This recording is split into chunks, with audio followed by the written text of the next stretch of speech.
What's going on, guys? It's your boy John the Liquidator coming back with another video. So it looked like the Washington Mystics head coach broke her silence about Caitlin Clark and pretty much how she transcended this league.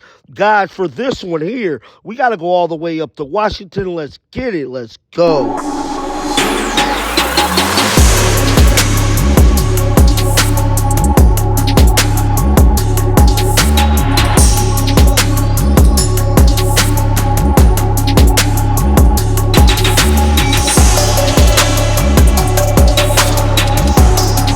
And I'm telling you right now, we have a lot to unpack in this video. Stephanie White has some things to say about Caitlin Clark after that Washington Mystic game last night, which was one hell of a showdown in the fourth quarter. The Indiana Fever bench came in clutch, bruh, but they missed the last shot. But they should not be worried at all because they're getting ready to head to the playoffs, and that's what we're going to talk about right now. So it looked like the network schedule has been released for the Indiana Fever playoffs. Let's pull it up right now. And yes, the Indiana Fever is headed to prime time, 3 p.m. this weekend. Their game against Connecticut will be coming on ABC. So it looks like ESPN pretty much is the host network for this year's playoffs. All of the games is pretty much on ESPN except for that Caitlin Clark game in Connecticut. Now, Game 2 will actually be coming on ESPN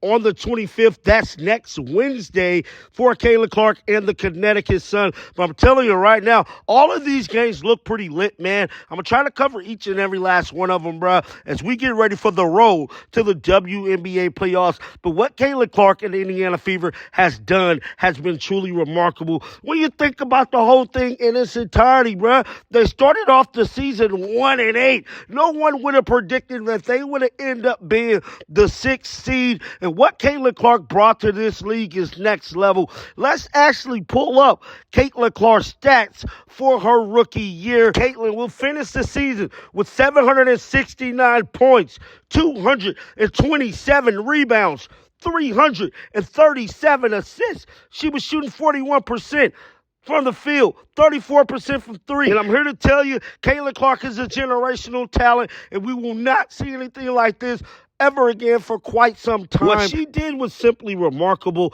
and I'm telling you right now, this is going to be talked about from years to come. Now, we all know the situation that has transpired with Taurasi before Caitlin actually got into the league, the whole reality coming. We all remember the little rant that she went on. Now, check out this updated video. Roll the footage. When they get there. Look, SVP, reality is coming. Okay. There's levels to this thing, and that's just life. We all went through it. Of course. And you see it on the NBA side, and you're going to see it on this side, where, you look superhuman playing against 18-year-olds, but you're going to come with some grown women that have been playing professional basketball for a long time. Not saying that it's not going to translate, because when you're great at what you do, you're just going to get better. But there is going to be a transition period where you're going to have to give yourself some grace as a rookie.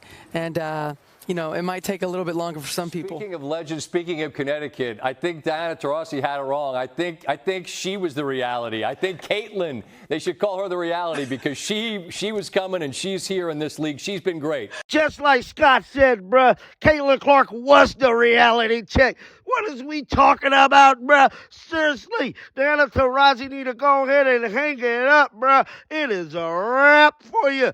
Get the hell out of Dodge. Caitlin Clark is the face of the WNBA. Now, with all that being said, we know that Caitlin Clark teammate Kelsey Mitchell did go down yesterday in that Washington Mystic game. Christy Sides gave us an update immediately after that game. Let's roll the footage right now. Just when she went down, I stroked out a little bit, and so just made the decision right then. She's just going to get ready for Sunday.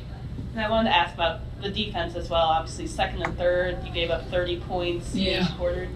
I know defense has been a big thing for you. Just how did you think your backups especially just reacted, especially in the fourth quarter? Yeah, they did a great job. I'm really proud of our great team. I mean, we compete every day. They compete in every drill against the blue team.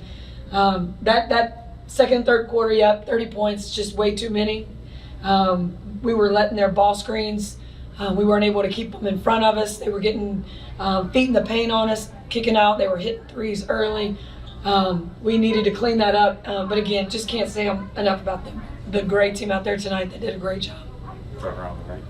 Hi, Coach. The Indiana Fever team has been transformative. I know you guys still have the playoffs, but as you reflect on the season so far, just what are you most proud of, and where do you see there's still room for improvement? Most proud of the resiliency that our players showed. You know, starting 1-8, and then to have clinched a playoff spot with 7 games remaining. If you'd have told me that was going to happen, I would have never believed you. So just really proud of their growth, their resiliency. They went to work. They got better. We didn't have the time early, but they just kept getting better as the season progressed. And then we had the All-Star break and had some great opportunity to really be able to focus on some things. But I can't talk enough about what these guys have gone through this season and the resiliency they've shown. They deserve this opportunity to play in these playoffs, and just really proud of them for that. Thank you. So this is our first chance to kind of actually ask you about the matchup. Connecticut. You beat them a few weeks ago. You know them well. You played them the first game of the season. It's kind of a nice little bookend here. Early initial thoughts about this matchup. These guys know how to take it to that next level. They've played for championships. They're a playoff veteran team. They know what it means when the playoffs come, that it's going to be a next level, and you've got to get to that. I remember my first pregame speech, it was May 21st or whatever that was when we played them. Their toughness and their physicality is what we had to be able to handle. We didn't do it that first time. And I think we're better now with understanding what that's going to feel like. They're going to be tough. I mean, they know what it takes to play and to win in the playoffs. But we're not the team that we were early, and we've been able to just keep getting better. And we're looking forward on Sunday to giving Connecticut a good run, and it should be a really good game. Now, that was Christy Size pretty much speaking about the season and speaking about this playoff that is currently about to get started this upcoming Sunday against Connecticut. Now, something that did stand out was Stephanie White, Washington Mystic coach, actually speaking about Kayla Clark and letting it be known she knew that they was going to be good a while ago. Let's roll the footage. After game 1 or game 3, we played them, and I'm like, they're going to be just fine, right? Like, they just have to grow. They're young, and then they've got to figure it out, and they've got to learn to play together, and they have. They're playing incredibly well. Certainly when you talk about the job that Kelsey and Caitlin have done from a perimeter standpoint, I mean, they're a backcourt combo that is really tough to match up with. And then you have Aaliyah Boston on the interior, certainly what Melissa brings, and Lexi Hull from an energy standpoint and knocking down shots. They're playing really confident basketball. They're playing well together. They're a tough matchup. And, Becky Hammond had it right. Like, you can't outscore that team, right? You got to be able to lock down defensively. You've got to be able to give them different looks, because they're smart players, and when they get a beat, they're going to pick you apart. So we got to be able to give them different looks. That was Stephanie White speaking about Kayla Clark and Indiana Fever as they walked away with the victory yesterday. Kayla Clark and them is currently getting prepared for the playoffs. And I'm telling you right now, this is going to be one hell of a time. If Kayla Clark and Indiana Fever can make it out of that first round, the world is going to shatter. I'm telling you this for a fact. This is going to break the internet on so many levels. Caitlin Clark knocks off DJ Carrington. What a storyline. Guys, get down in the comment section.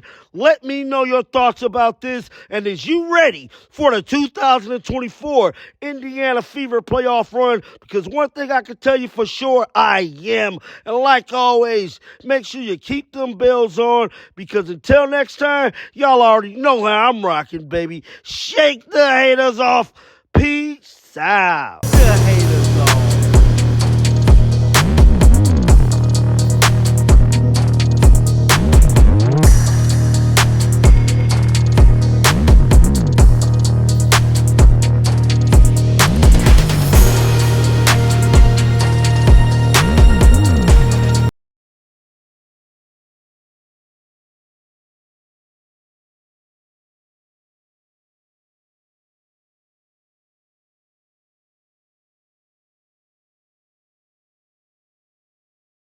I'm going to bring you the news. And until next time, shake the haters off. I'm out of here. Peace out.